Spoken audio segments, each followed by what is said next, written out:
We're here today because an unspeakable tragedy has unfolded in Minnesota. My good friend and colleague, Speaker Melissa Hortman, and her husband Mark were shot and killed early this morning in what appears to be a politically motivated assassination. Our state lost a great leader, and I lost a dearest of friends. Absolutely terrible. Absolutely terrible. They're looking for that particular man right now. Vance Bolter, the suspect in the Minnesota shooting of two Democratic lawmakers, is now in custody. Bolter was arrested Sunday in the woods near his home after a two-day manhunt that put the entire state on edge, the largest in state history. Now, that attack resulted in the death of House Speaker Emeritus Melissa Hortman and her husband, State Senator John Hoffman, and his wife were also wounded. Bolter has been charged with 2 counts of murder and 2 counts of attempted murder. Social media users are voicing their condolences. Senator Mark Kelly and his wife, shooting survivor Gabby Giffords, writes, quote, Minnesota Rep. Melissa Hortman was a friend who worked with Gabby to stop gun violence. We're thinking of her children who've now lost both of their parents. Others are sounding off the shooter's alleged political views. Left-leaning political commentator Ed Krasenstein writes, quote, uh-oh, MAGA, how are you going to gaslight us into thinking that the Minnesota shooter, Vance Luther Bolter, is a Democrat now that he's found to have been registered as a Republican, and his roommate and best friend since 4th grade says he literally voted for Trump. Meanwhile, Governor Tim Walz is taking flack from MAGA world after it was revealed he had reappointed Bolter to a state advisory board back in 2019. Some on the right are honing in on investigators who have yet to release Bolter's manifesto. Benny Johnson wrote on X, Minnesota officials are still refusing to release the Minnesota shooter Vance Bolter's manifesto, saying it doesn't contain anything useful. Well, then why not just release it?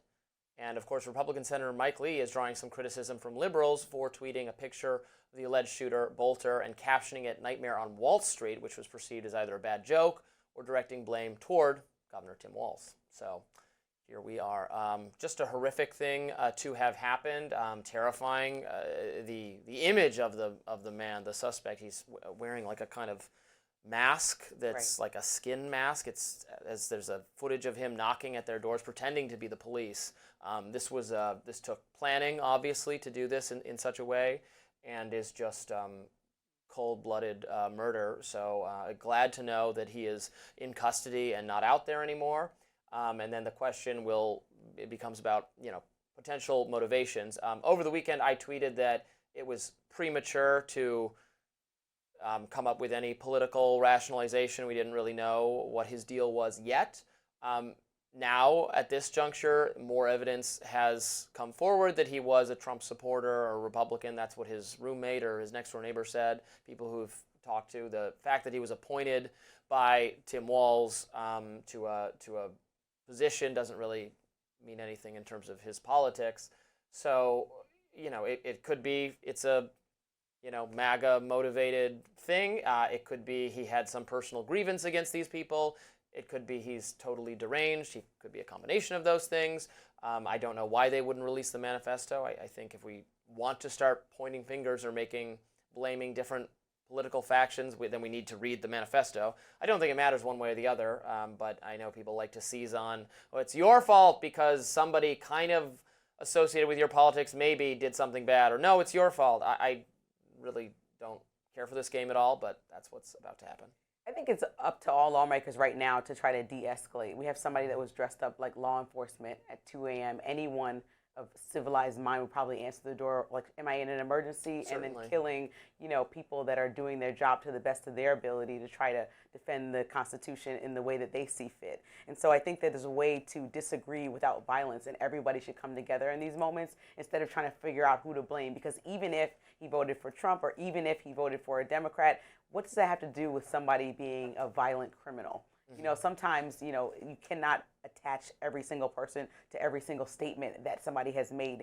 Now, we understand that a lot of people want access to that manifesto and to understand exactly what was on his list. And the New York Times reports that there were about 70 names of different people that were either Democratic lawmakers or leaders in different abortion-related policies or companies that allow for that type of stuff. So these are conversations that are actively happening, but people don't have it yet. And I know the world is like online journalists that want to get to the bottom of it, but we have to let police who are actively searching for a man continue their job. They just caught him, and I'm sure that manifesto will come out. But the goal for it to come out should not be to tie it and try to figure out how to blame Trump or someone else for it. The goal should be to figure out what Tim Walz said, how to find out how to bring the tension down, because this is not how we resolve any political or ideological differences. So I think that is the bigger conversation out of this.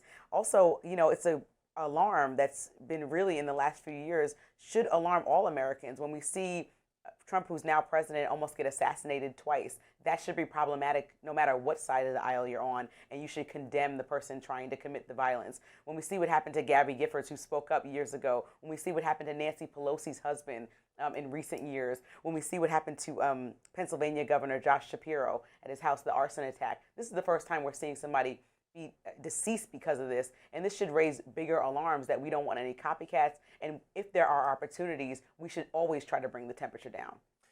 I agree with bringing the temperature down. I'm skeptical that transmits so directly necessary to political violence. Thankfully, political violence is very rare. I hear you on the things that you mentioned, and it certainly seems like, based on increased media coverage, I suspect, that things are getting worse, or rhetoric is getting worse, or that there's more political violence. I saw a New York Times headline to that effect, I think yesterday, that was like, the headline was something like, political violence, like school shootings, is becoming routine.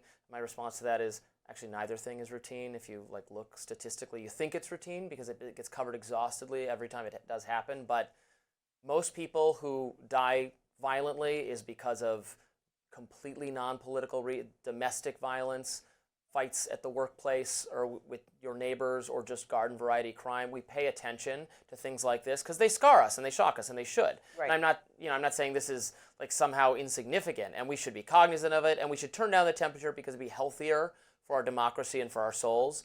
But we also ought to be a little, I think, wary of media-driven narratives that this is getting worse, this is out of control, this has never been worse. I mean, there were politically motivated bombings of federal buildings throughout the 60s and 70s. There was our presidents of the country have actually been, several of them, assassinated. If you go back to earlier times, it's been a while, thankfully, since that's actually happened. But several presidents then faced assassination attempts decades ago. So it's not always, just because there's a problem doesn't mean it's necessarily getting worse. But I look forward to learning more about what could have motivated this individual and what could have been done to prevent it. And hopefully we see denouncing coming from both parties. So I'd like to hear Trump say that as well. Yes. No Kings protests swept the country as tanks rolled across the Capitol over the weekend. Up next, mixed emotions around Trump's military parade.